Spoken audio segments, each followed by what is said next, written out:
This edition of the Ridley Report is brought to you by LRN.FM. Feds don't want you to hear them.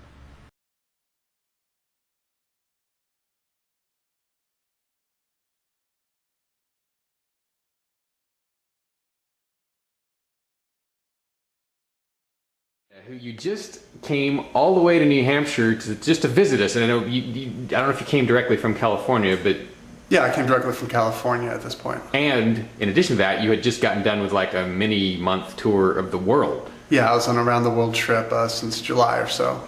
And that trip put something on your mind that you want to talk about. Tell me.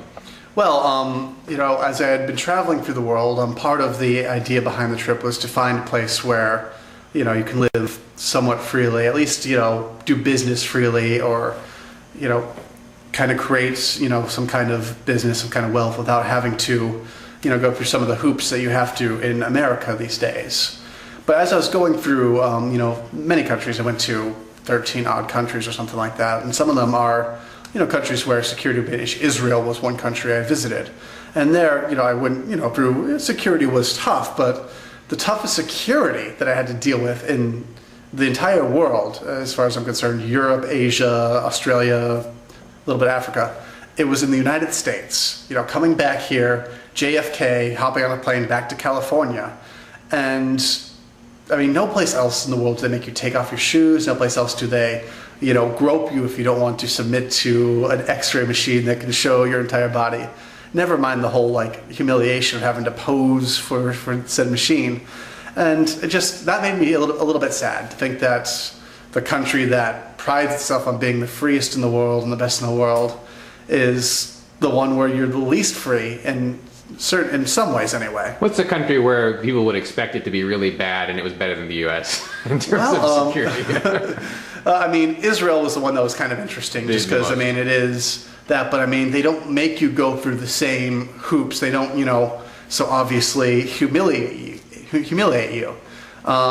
Places like India, which, they have issues with terrorism, just like we do, in fact, more in terms of people killed and, in levels of violence. And no, as long as you were not, acting suspiciously, if you were not somebody who was, obviously a risk, you could skate by. It was, you felt freer in those countries, actually, than in the States. And it was a little bit disappointing.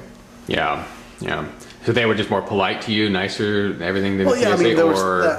it just institutionally, there's not the same level of control. And authority, because it's not just, you can have a conversation, or not security, but in the United States, it seems like the way the TSA operates, it's so rigidly, enforced by procedure.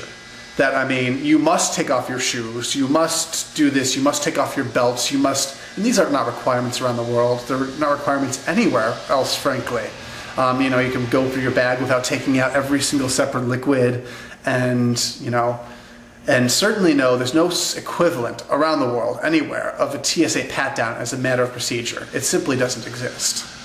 So, the land of the free is also the land of the grossly paranoid security apparatus. Are you saying it's the nastiest that you've experienced, or?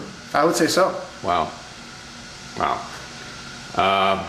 So what, what can be done about this that will not completely freak the authorities out? What can be done that benefits them and us? Well, I don't know that, it goes back to constitutional law class. I was always offended by the idea of a legitimate state interest, and that there's some magical force called the state that has legitimate interests. It seems like a ridiculous proposition to me in the first place. But yeah, you can, I believe, work on protecting people if you must operate in that mindset in ways that are just less offensive. The idea that I always had is that if airlines, for example, were in charge of their own security, then, airlines could have differing levels of security. They could say you can't fly unless you submit to a pat-down or a screening and whatever, and then it's voluntary. People that to have, that kind of security, or maybe just like the affectionate touch of an agent, could opt for that airline, and that airline would do well or poorly based upon their decisions. Whereas an airline that, perhaps had a different policy, a more liberal policy in terms of, the hands-on or the security apparatus, but maybe spent more time, looking at the passengers themselves, the record, and assessing the risk on other metrics, might do better in terms of people who are looking for, an easy and convenient way through security. Because let's face it, nobody's going to fly for an airline that regularly gets bombed. I mean, no one would possibly do that. So I think security takes care of itself to some degree. Your solution sounds good for the airlines. It sounds good for the people, but what does Janet Napolitano get out of it? Oh, I don't want that care. So you're not you're not the one for her to negotiate through in that case. I suppose not. She's going to need a mediator to talk to you. Yeah. All right. Well, I hope you don't have to fly too much more. Get your ass here and stay here. And I'm just glad that you're looking into doing that. Yeah, well, thank you. Do you have a timeline for moving out here? Or? I'm going to be applying to PhD. I am applying to PhD programs in economics, which is, I think, one avenue to be more active and promote liberty in my own way. So it could make moving to New Hampshire in the near term not really like at the top of the list, because whether I go to DC or Boston for school, I mean, I could get involved up here, but where I end up going to school is probably going to be the bigger influence on where I end up than New Hampshire, unfortunately. All right. So you're not actually a member of the project then, or not actually a participant technically? Well, no, not an active participant. Except coming out a couple times. Signed, not moved, obviously. Okay. All right. Well, hope we can make it out here sooner or later. Yeah, I hope so. You'll get safer, we'll get safer. All right. Thanks, Brian. All right. Thanks, man. Nope. Can't do that. Federal agents on the streets of Keene, New Hampshire. They're investigating reports of an unlicensed radio station said to be broadcasting LRN.FM. So why all the fuss? What is LRN.FM?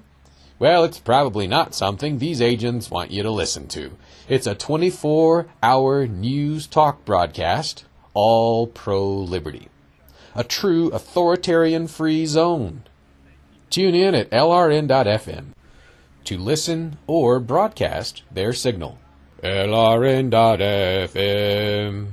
Feds don't want you to hear them.